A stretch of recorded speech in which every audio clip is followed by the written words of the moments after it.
Ellsworth Elementary School, Middle School, 7th grade students and teachers are almost ready to move back into their classrooms now that the roof is nearly fixed. Maintenance teams were hard at work today to complete the roof repairs. The roof above the 7th grade wing was leaking into classrooms after it was significantly damaged in the storm a few weeks ago.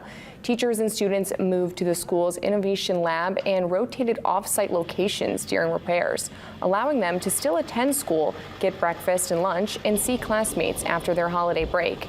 For school officials, remaining consistent through the process was crucial.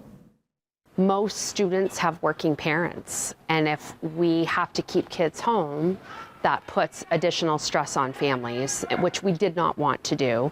So we were really lucky with collaboration and communication. We were able to put some things in place for kids. My leadership team put in a lot of work over the holiday break, and they're kind of the unsung heroes of this, our maintenance and custodial staff that really had to give up a lot of time over the holiday break to really monitor everything so that all kids could come back. Amy Boyce says the school has yet to assess the monetary value of the roof damage. The repairs are expected to be done this weekend, with 7th graders moving back into their classrooms by the middle of next week.